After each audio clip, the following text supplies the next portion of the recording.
नमस्कार दोस्तों, आज की हमारी कहानी का शीर्षक है भगवान श्री कृष्ण का जन्म। एक समय की बात है जब पूरी धरती पर अहंकारी राक्षसों का आतंक था। राजा कंस भी एक ऐसा ही राक्षस था जो मथुरा पर राज करता था।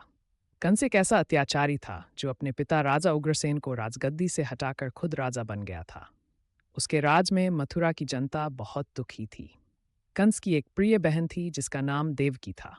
समय आ गया जब कंस ने अपनी प्रिय बहन का विवाह अपने मित्र वसुदेव से कर दिया।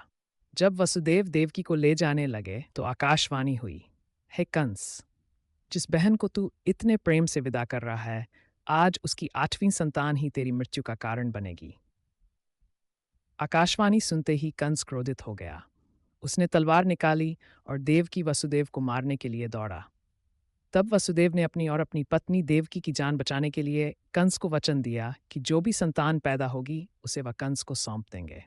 कंस ने वसुदेव की बात मान ली, लेकिन उसने उन्हें जाने नहीं दिया, बल्कि महल के कारागार में डाल दिया।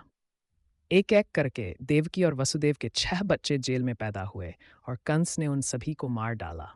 उसकी 7वीं संतान भी एक पुत्र था। यह पुत्र वास्तव में भगवान शेषनाग का अवतार था।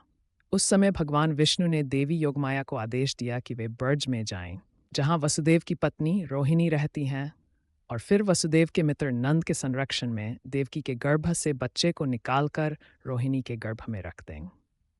देवी योगमाया ने प्रभु की आज्ञा का पालन किया। उसी समय ऐसी अफवाह हर जगह फैल गई कि देवकी का 7वां पुत्र उसके गर्भ में ही नष्ट हो गया। अब 8वें बच्चे का समय आ गया। उसी समय गोकुल में यशोदा के घर भी एक बच्चा जन्म लेने वाला था, जो वसुदेव के मित्र नंद की पत्नी भी थी। यशोदा के गर्भ से पैदा हुई वह बालिका कोई और नहीं, बल्कि देवी योगमाया थीं। भगवान विष्णु देवकी और वसुदेव के सामने प्रकट हुए। उन्होंने उन्हें आशीर्वाद दिया और कहा, अब मैं एक नवजात शिशु का रूप धारण करता हूँ। तुम मुझे वृंदावन में अपने मित्र नंद के घर छोड़ आओ और उसके यहाँ जन्मी कन्या को लाकर कंस को सौंप दो। तुम चिंता मत करो। जब तुम जाग रहे होगे तो पहरेदार सो जाएंगे, कारागार के दरवाजे अपने आप खुल जाएंगे और यमुना नदी तुम्हें पार जाने का रास्ता दे देगी। भगवान विष्णु के कहे अनुसार वसुदेव नवजात शिशु रूपी श्री कृष्ण को कारागार से बाहर ले गए।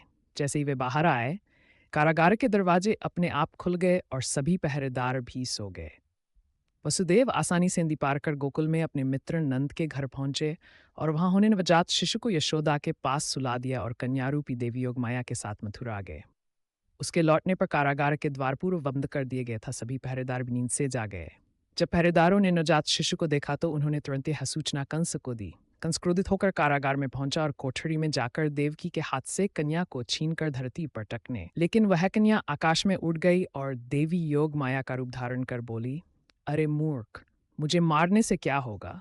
तुझे मारने वाला जन्म लेकर सुरक्षित स्थान पर पहुंच गया है। वह शीघ्र ही तुझे तेरे पापों का दंड देगा। ये कहकर देवी योगमाया अंतर्धान हो गई।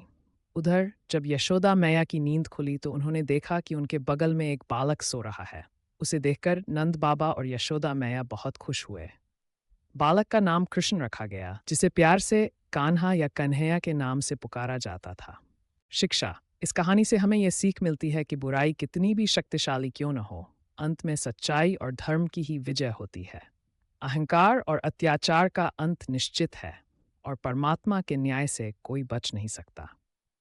यह कहानी हमें यह भी सिखाती है कि विश्वास और धैर्य के साथ सही समय का इंतजार करने से सब कुछ संभव हो सकता है। ऐसी और कहानियां सुनने के लिए आप इस वीडियो को लाइक, शेयर, सब्सक्राइब जरूर करें। धन्यवाद।